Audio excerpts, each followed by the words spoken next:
बिस्मिल्लाहिर्रहमानिर्रहीम। अस्सलाम वालेकुम नाज़रीन, आप देख रहे हैं प्रोग्राम असल बात में। आपका मेज़बान मोहम्मद अरसलान फ़ारूक। हुकूमत के सामने इस वक्त दो बड़े चैलेंजेस हैं।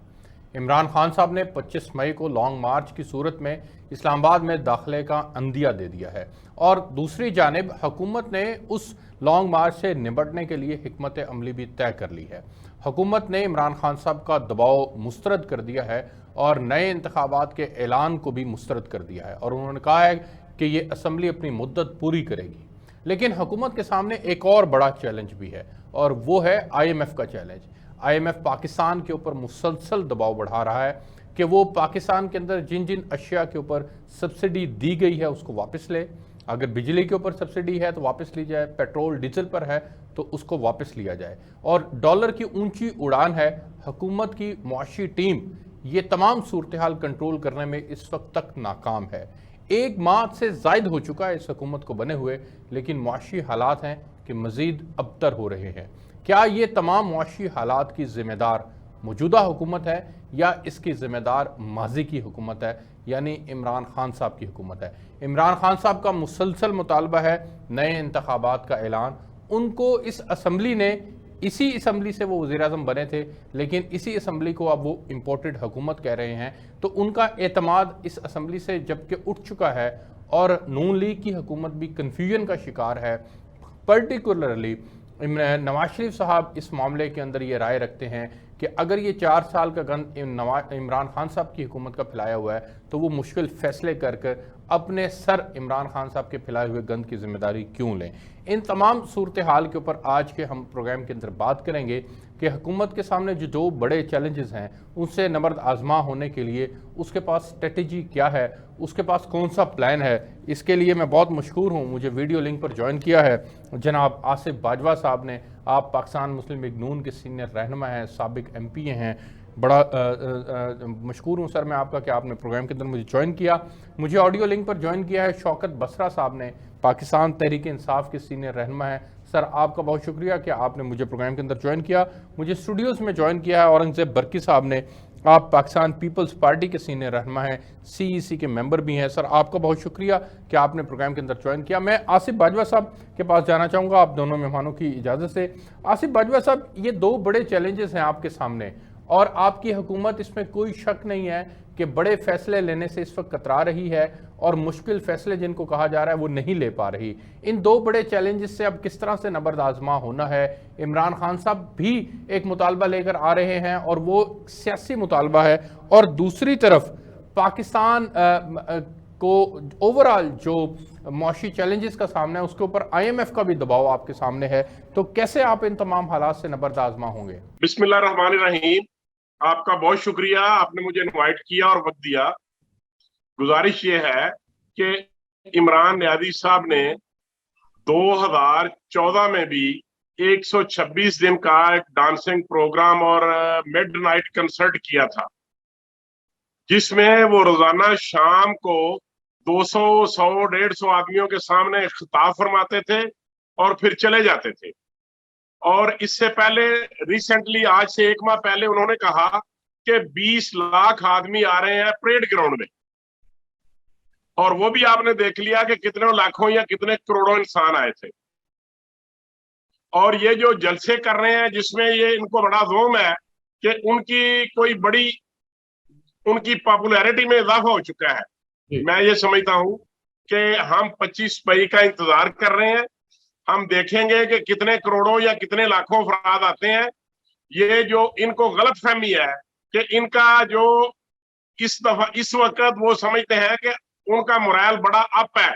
मैं ये समझता हूं कि इमरान नियाज़ी साहब अपने आप को सियासी तौर पे जिंदा रखने की एक नाकाम कोशिश कर रहे हैं, और किसी भी तरीके से पाकिस्तान मुस्लिम लीग नून और इत्तेहादी जमातें, आई मीन टू से PDM, तमाम जमातें किसी भी सूरत में हम उनका प्रेशर लेने को तैयार नहीं है। आपने उनके जलसे देखे हैं, उसमें पब्लिक की मौजूदगी देखी है, आपने ऑब्जर्व की है? आपके पास तो अब हुकूमत सारा कुछ ऑब्जर्व किया, और हुकूमत के पास आपने गुजरात में मरियम बीबी का जलसा देखा था? सर मरियम बीबी के जलसे में भी आपने देखा होगा गुजरात में मरियम बीबी का जलसा, पीएम का जलसा, और जलसों का क्राउड जो जहां पे खवातीन वो पेश करते हैं, खवातीन को वहां पे लाते हैं और रात के वक्त वो प्रोग्राम करते हैं। मैं उसके मतलब कोई नेगेटिव बात या कोई एम्बिग्युइटी की बात नहीं करना चाहता। सब लोगों की इज्जतें महफूज होनी चाहिए, माओ बहनों की इज्जत करनी चाहिए, लेकिन आप मुझसे ज्यादा समझ सकते हैं कि इस तरह का क्राउड इकट्ठा करना, नौजवानों को वहां पे बुला लेना, ये कोई बड़ी बात नहीं है। हो गया। और बसरा ये साहब के पास जाने से मुझे, शौकत बसरा साहब, सर हुकूमत ने आपके अज़ाइम को नाकाम बनाने का फैसला किया है। मौलाना फजलुर रहमान साहब ने तो बाकायदा ये कहा है कि हम इंतखाबात अब अपने वक्त पर करवाएंगे जब असेंबली की मुद्दत पूरी होगी। तो इनके अज़ाइम तो ये हैं, इन्होंने पहले फैसला किया था कि आपकी हुकूमत को घर बेचना है, उसके अंदर वो कामयाब हुए, और अब फैसला किया है कि हुकूमत मुद्दत पूरी करेगी। तो कैसे आपका प्रेशर, वो तो लेने के लिए बिल्कुल तैयार नहीं है। लेकिन इसकी आप उदाहरण देखेंगे, आप ऐसे भाग निकालते हैं जैसे बेचारे जो है पता नहीं कब से वो जैसे जेलों से रात में बाहर निकले हैं और इनको समझ नहीं आ रही कि जगह क्या है। भाई भी और इनके तमाम लोगों को सारा पार्टियां पार्टी का सुबह इकट्ठा हो गया है, क्योंकि असल में इनके सोचने समझने की साहियत खत्म होती है। जब से खान साहब आए दिखने हैं, अभी आप जल्दियों की बात कर रहे थे, तो मेरे भाई हमने इनकी जल्दियां भी लिखी है और जिस तरह हल्के खुदा लिखी है, अवाम लिखी है, टाइगर होटल में निकले हल्के खुदा लिखी है और किसलिए लिखी है, गैरतमंद कौन है जिसने इस मुल्क के लिए हमारे बड़ी बड़ी कुर्बानी देकर बनाया था। इसी तौर से भी हम सिर्फ बाकी बात में रह गई। अब मुल्क की आजादी है, ये मुल्क गुलाम नहीं रहना चाहता। गुलामी की वजह से ये जो मुल्क के गुजार रहे 70 साल नहीं, बसरा साहब पहले इम्पोर्टेड हुकूमत थी ये, फिर ये अमेरिका की गुलामी नामंजूर हुई, अब ये रियासत मदीना बनना था, फिर ये रियासत मदीना से नया पाकिस्तान बनना था, फिर नए पाकिस्तान से अब ये आज़ादी मार्च की तरफ बात आ गई है। सर ये कोई एक सीक्वेंस नहीं रहा, कुछ सीक्वेंस में बात हो ताकि अवाम को, आपके आपके आपके सपोर्टर्स को ये समझ आ सके कि एक्चुअल में आपकी तहरीक है क्या। असल अगर हमारी तहरीक ना होती तो आज पाकिस्तान का बच्चा माए बेटे आपने कहा पूरे इस तरह लोग निकले हुए हैं। मैं फिर कह रहा हूँ ये सबके खुदा है, ये अल्लाह की मदद के साथ ऐसे होता है, वरना नहीं होता। जब आपका पैसे सच्चा हो, जब आपकी कमिटमेंट मुल्क के साथ हो, उसका लोग बाहर निकलते हैं। मुझे बताइए ना, ये लोग 11 पार्टी करती हैं, इनका अमेरिका साहब बादल के साथ है, और वो जो कल तक हमारे पार्टी गांधी देते थे, आज वो कहते हैं कि आप हमें मदद करें वरना हम उनसे छोड़ देंगे। ये है जब अल्लाह की मदद आ जाती है तो किसी की मदद की जरूरत नहीं रहती है। हम कहते हैं पाकिस्तान का मतलब क्या, ला इलाहा इल्लल्लाह। सर आपकी बात बिल्कुल ठीक है बसरा साहब, लेकिन यहाँ पर सवाल ये है कि आपने 4 साल के अंदर अवाम के लिए जो इकदाम किए थे, कम से कम ये तो हो कि अपने जलसों के अंदर उन इकदाम के ऊपर रोशनी डाली जाए, पब्लिक को बताया जाए कि पाकिस्तान की तरक्की के लिए आपने क्या किया था। इस वक्त 1 महीने के अंदर जो मुआशी सूरत हाल बन चुकी है, उसका जिम्मेदार कौन है सर? क्या आपकी हुकूमत उसकी जिम्मेदार नहीं है? बहुत से आपने ये सवाल किया, मैं नहीं कहता कि हमारे 4 साल दौर के अंदर 3.5 साल में बल्कि पाकिस्तान में सूरज जैसी लहरें बह गई थी, महंगाई नहीं थी, बेरोजगारी नहीं थी, लेकिन आपका देख लेना इन मुश्किल हालात के बावजूद जब ये इम्पोर्टेड और मार्केट हुकूमत आई है, 1.5 महीने में क्या हुआ? ये तो कहते थे कि हम जानबूझकर नाहल है, हम निकम्मे हैं, हमें पता नहीं है, ना तजुर्बाकार है। हमने वो जो डॉलर था आज इनके 1.5 महीने में वो जो डबल सेंचुरी पूरी करके ऊपर चला गया, 200 ऊपर चला गया। आज पेट्रोल डीजल देखने में क्या कर रहे हैं, करेंगे मार दिए इमरान खान मुल्क तक पहुंच जाती है। सर मैं यही सवाल आपसे कर रहा हूँ कि क्या हालात ऐसे थे कि एक महीने के अंदर ही मैशत बैठ गई है सर सारी? मैं बताता हूँ, या आप हमें रियलिटी नहीं बता रहे थे, या इनसे बात संभाली नहीं जा रही? रियलिटी ये है कि अभी इन्होंने प्रेसिडेंट डाला डॉक्टर बताया थे तो कैटेगरी के थे कि आप इधर गलत बताएं, जिस मुल्क की जीडीपी 6% पे जा रही थी उस मुल्क को हुआ क्या? मैं उसका तरीका बता देता हूँ। जब इंतजार होता है, जब अपना सफरी की पोजीशन होती है ना, स्टॉक एक्सचेंज क्रैश कर जाती है। आपका जो ओवरसीज पैसे भेज रहा होता है वो नहीं भेज रहा, आपका बिजनेसमैन का इस्तेमाल हो चुका। आज देखे ना कि जो लोग खुद अदालतों को मंजूर है और आपने गुजरात उनका फोकस इस बात से है कि अपने केसेस किस तरह खत्म करने हैं, विषयों को किस तरह चेंज करना है, और आपने बताया पूरी ठीक हो गया सर आपका पॉइंट आ गया। एक मिनट सर, आपका प्राइम मिनिस्टर चीफ मिनिस्टर 2 दिन पहले 4 जनवरी बोला था एफआई की अदालत में, वहां बैठे थे बेंचों के ऊपर, और वो एफआई के जो मुलाजमीन है वो कह रहे थे, जो आज से महीना पहले कह रहे थे फर्द जीरो लगाए, वो कहते ना अभी रीडर मान के फर्द जीरो लगाए। सर ठीक हो गया, आपका नुक्ता आ गया, आपका पॉइंट आ गया, मुझे आगे बढ़ने दें। औरंगजेब बर्की साहब के पास जाने थे सर, पाकिस्तान पीपल्स पार्टी के सीनियर रहनुमा। सर ये पाकिस्तान के अंदर इस वक्त अगर माशी तौर पर हालात इतने बुरे हैं तो सियासी इस्तेहकाम की जरूरत है, और सियासी इस्तेहकाम कैसे पैदा होगा? हुकूमत आपने वो बना ली है लेकिन वो हुकूमत कंफ्यूज है, वो बड़े मुश्किल फैसले नहीं कर पा रहे। आप लोग अगर कंफ्यूजन का शिकार होंगे तो हमेशा दिन ब दिन जो बैठती चली जा रही है ये मजीद बैठती चली जाएगी। कैसे इस सूरत हाल से बाहर निकला जाएगा? ऐसे हालात में मैं कहूँगा आउट ऑफ बॉक्स। बिल्कुल ठीक है। पहले मैं थोड़ा सा बैकग्राउंड में चले जाऊँ। मेरा ख्याल है हमारी पार्टी ने भी और नून लीग ने भी मिसकैलकुलेट किया था। अच्छा, अगर इमरान खान को कंटिन्यू देते तो 2023 में he would have been a zero.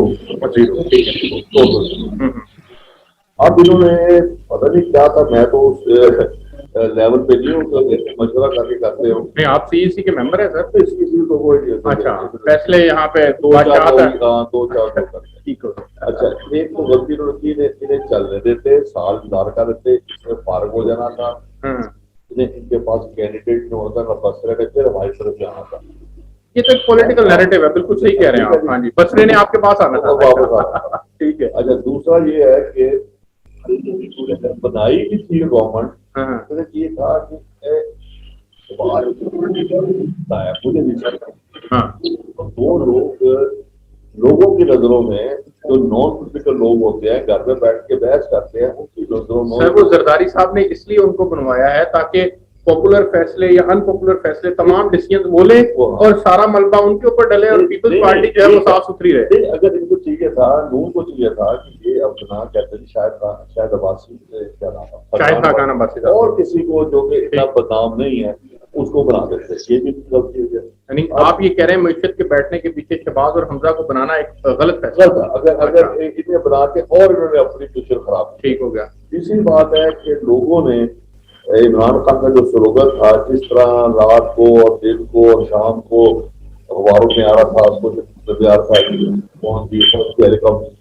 उससे इमरान खान का पॉपुलैरिटी खराब स्काई ऑफ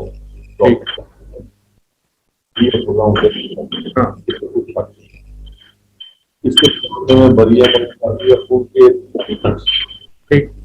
अगर लाख जमा करता है तो उनके 30,000। ठीक हो गया।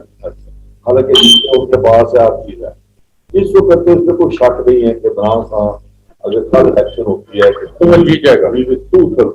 मुझे एक ब्रेक पे जाना है, मैं ब्रेक से वापस आता हूं तो फिर आपसे यहीं से कंटिन्यू करूंगा। एक ब्रेक लेते हैं नाजरीन, एक ब्रेक लेते हैं, मेरे साथ रहिए। जी वेलकम बैक नाजरीन। आसिफ बाजवा साहब, राना सनाउल्लाह साहब कहते हैं कि हुकूमत को फराइज की अदायगी से रोका गया तो वो इमरान खान साहब का गंद खुद अपने जिम्मे लेने के लिए तैयार नहीं है और फिर वो इंतखाबात का ऐलान कर देंगे। पहला सवाल आपसे ये है कि आपको फराइज की अदायगी में कौन रुकावट है, कौन आपको रोक रहा है?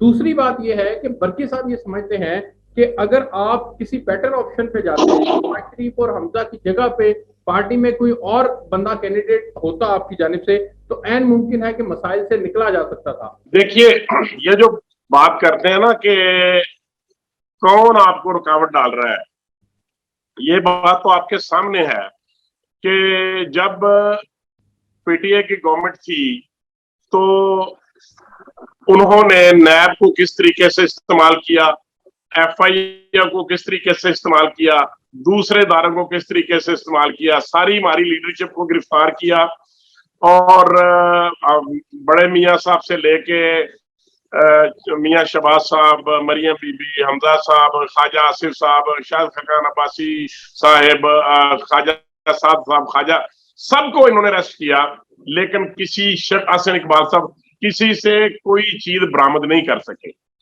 उस वक्त इनको खुली छुट्टी थी कि जिसको मर्जी अरेस्ट करें, जिसको मर्जी छोड़ दें, जो मर्जी करें। लेकिन आज अगर हमने एक ट्रांसफर और पोस्टिंग भी की है तो हमारे हाथ पांव बांध दिए गए हैं। ये तो ऐसे ही है। पोस्टिंग जो आपने की है वो आपके इसलिए हाथ बांधे गए हैं क्योंकि वो आपके केसेस से जुड़े हुए लोगों को आप ट्रांसफर कर रहे हैं ना? नहीं सर, मेरी बात सुन ले सर, क्या हुकूमत को ये इख्तियार हासिल नहीं है? क्या पाकिस्तान की तारीख में इससे पहले हासिल है, लेकिन वोटर की अदालत की तरफ से या किसी और इदारे की तरफ से? सर क्लैश ऑफ इंटरेस्ट है ना यहाँ पे। आपसे जुड़ा मुकदमा है और आप ही को इख्तियार मिल गया अपने तफ्तीशी को तब्दील करने का, और आपने कर दिया। नहीं सर, ये बात नहीं है, ये बात नहीं है। इससे पहले भी तो ऐसे होता रहा ना कि राणा सनाउल्लाह साहब की बेल ऑर्डर थी, मैं I was present at that time in the honourable court, और जज साहब ने ऑर्डर लिखवाना शुरू किया और साथ ही उनको व्हाट्सएप आ गई और जज साहब वहां से उठ के चले गए। ऐसा भी होता रहा है।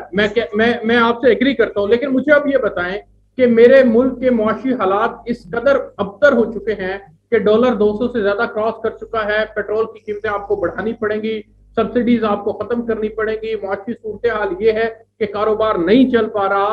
आपसे तवक्का ये थी कि शहबाज शरीफ साहब की बात सुन रहे क्या 20 दिन में अगर डॉलर जो है 20 रुपए बढ़ गए, ये तो सारा पीटीए की गवर्नमेंट की वजह से हुआ है। इन्होंने जो कॉन्ट्रैक्ट किए थे कि हम 200 रुपए तक डॉलर को लेके जाएंगे, और जब इनको पता चला कि इनकी हुकूमत जा रही है। ठीक हो गया। मुझे शौकत बसरा साहब के पास जाने दें। शौकत बसरा साहब, सर गुजारिश ये है कि मुल्क के जो मौजूदा मुआशी सूरत हाल है वो इस बात का तकाजा करते हैं कि मुल्क में सियासी इस्तेकाम हो। सर अगर आप लॉन्ग मार्च लेकर इस्लामाबाद चले जाएंगे तो ठीक हो गया। बसरा साहब आपका पॉइंट आ गया। लोग इत्तेहादी जमातों का 1% तो डॉलर बढ़ा है इन दिनों में, सारा किया धरा पीटीआई का। इस गवर्नमेंट में इनका अभी तक कोई किरदार नहीं है डॉलर बढ़ने में। ठीक हो गया। सर बसरा साहब, गुजारिश ये है कि मुल्क के मुआशी सूरत इस वक्त ऐसी अबतर हो चुकी है कि वो सियासी इस्तेहकाम का तकाजा करती है। अगर आप लॉन्ग मार्च लेकर चले जाएंगे, नए इंतखाबात का मुतालबा करेंगे, जाहिर है सियासी इस्तेहकाम नहीं होगा, मुआशी फैसले मजीद मुश्किल हो जाएंगे। तो सर इस वक्त मुल्क के मफाद के लिए इस्तेहकाम लाना जरूरी है, और इस्तेहकाम लाए बगैर मुल्क की मईशत ठीक नहीं हो सकती। तो क्या ये बोल्ड स्टेप आपकी जानिब से नहीं लिया जा सकता कि मुल्क को मुआशी मुश्किलात से निकाला जाए? पहले तो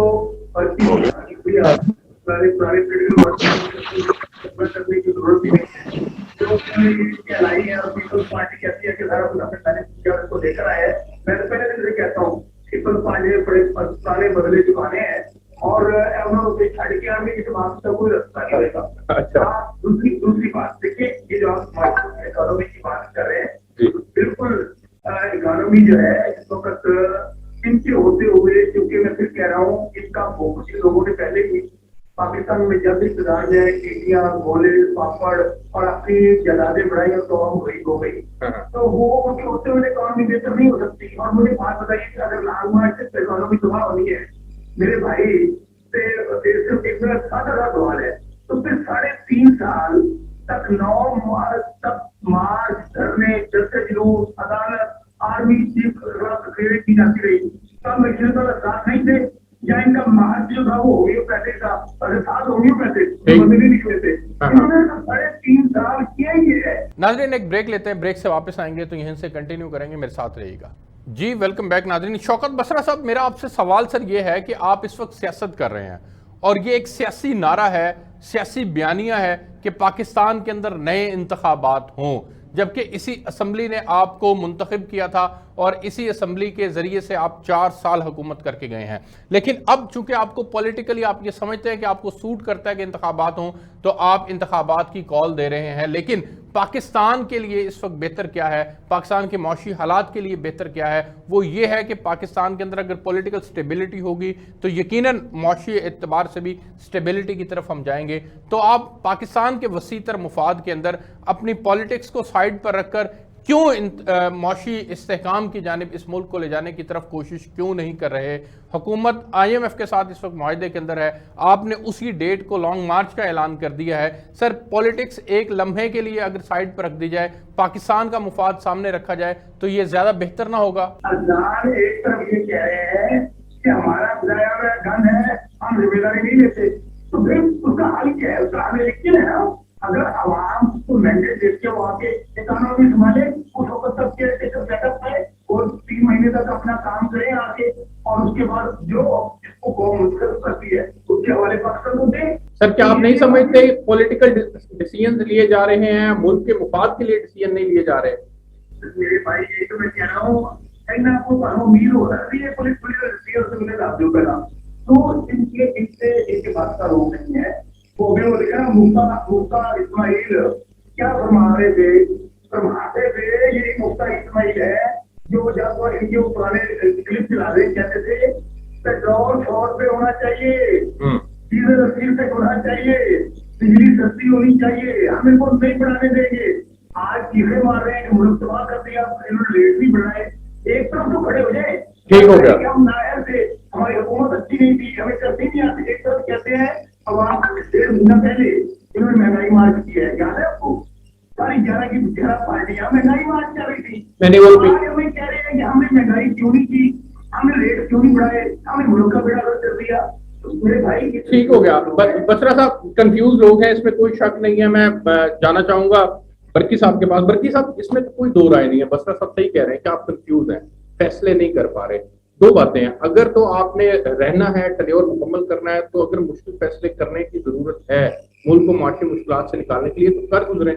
अगर नहीं आप समझते हैं कि आपने टर्न्योर पूरा नहीं करना, तो फिर इमरान खान साहब का प्रेशर लेने की जरूरत नहीं है, इनके लॉन्ग मार्च से पहले ऐलान कर दें कि नए इंतखाबात होंगे। सर, अगर लेट्स बी प्रैक्टिकल जी, अगर 3 महीने बाद इमरान खान को भी गवर्नमेंट मिल जाए, हाँ जी, वो भी फंस जाए, बिल्कुल। इसका हाल ये है कि ऑल पार्टी गवर्नमेंट हो, और पार्टी अभी भी तो है ना इमरान खान के अलावा तमाम सारा को मिला के गवर्नमेंट खान साहब को भी बुलाया, सारे मिला के उनको मिल जाए, कोई बाहर से भी आ जाए, मार्शल लग सकते हैं एक दफा, तो गुंजाइश लॉ प्रोसेसिंग चल सकती है साल के लिए, केयर टेकर में हर कोई इन्वॉल्व हो जाए। और फर्स्ट लेट्स नहीं, ये बात खान साहब के लिए एक्सेप्टेबल नहीं है ना। खान साहब तो आपको चोर और डाकू समझते हैं, वो तो आपके साथ हाथ मिलाने के हमारे साथ नहीं। ये नेशनल गवर्नमेंट, आपको पता है, there are other institutions, they can say कि लेट्स गेट टुगेदर, जुडिशरी है, एस्टैब्लिशमेंट है, पॉलिटिक्स है, सारों का है। तो ये 1 बिलियन, व्हाट इज 1 बिलियन? इसलिए मिन्नत अल्लाह, यार इतना बड़ा मुल्क है, 23-24 करोड़ का, 1 बिलियन के लिए मिन्नत अल्लाह कर रहा है यार, ये तो बड़ी जाती है। जबकि कितने बिलियन तो आ जाते हैं पाकिस्तान के रेमिटेंसेस में, अब 1 बिलियन के लिए बदला तरला करता चल रहा है। आपकी तजवीज ठीक है बसरा साहब, आप इत्तफाक करते हैं सर बरकी साहब से? क्या इसके लिए कोई आपके पास इस तरह की गुंजाइश मौजूद है कि इमरान खान साहब इसको एक्सेप्ट करेंगे? अगर कोई बड़े कहते हैं, बड़े बैठकर फैसला करते हैं कि पॉलिटिकल डिसीजंस लेने की बजाय मुल्क के मुफाद के अंदर नेशनल गवर्नमेंट बन जाए ताकि मुल्क को मुश्किलात से निकाला जा सके। मेरे भाई, ये तो कहते थे कि इमरान खान ही मसला है, इमरान खान को बाहर भेजें, हम लोग पार्टियां मिलकर चला लेंगी। अभी तो तमाम पाकिस्तान की पार्टियां इमरान खान को बाहर बैठे हैं, हमने तो इस्तीफा दे दिया है, हम तो ना इसको अपोजिशन कर रहे हैं, ना साथ करें चलाए। 1.5 महीना हो गया है कि सर पे बाजू रखा हुआ है, और आप कह रहे हैं वो इमरान खान को सुना भी नहीं देते। वो ये कहते हैं कि हमारे साथ फौज नेशनल सिक्योरिटी कमेटी में बैठे। आप तीनों मेहमानों का बहुत शुक्रिया। नाज़रीन, आपने प्रोग्राम देखा, इसमें तो कोई दो राय नहीं है कि जो औरंगज़ेब बरकी साहब ने बात कही कि अगर एक कौमी हुकूमत तश्कील दे दी जाए जिसके अंदर इमरान खान साहब भी उस हुकूमत का साथ हैं और उस हुकूमत के अंदर शामिल हो जाएं और फिर वो कौमी हुकूमत तमाम मुश्किल फ़ैसले करे, किसी एक जमात के ऊपर उसका दबाव ना हो, जिस तरह से नून लीग भी कह रही है, तो यकीनन पाकिस्तान को मुश्किलात से निकालने के अंदर मदद ज़रूर मिलेगी। IMF हमें $1-2 अरब के लिए इतनी सख्त शराइत हमारे ऊपर लगाता है, तो पाकिस्तान के तमाम स्टेक होल्डर्स अगर एक पेज पर आ जाएं, तमाम सियासी जमातें अगर एक तरह से सोचना शुरू कर दें, तो यकीनन पाकिस्तान को मुश्किलात से निकालने के लिए कोई लाहेअमल तरतीब दिया जा सकता है, कोई लाहेअमल, कोई रोड मैप जो है वो तश्कील दिया जा सकता है। मैं इन्हीं अल्फाज के साथ आपसे इजाज़त चाहूँगा कि खुदावन पाकिस्तान को सलामत रखे, पाकिस्तान के मौशी हालात को बेहतर करे, उसके सम्राट जो हैं, बेहतरी के सम्राट आम आदमी तक पहुँचें, वरना चौलिस्तान के अंदर, थर के अंदर आज आवाम जो है वो पानी की बूंद बूंद को तरस रही है।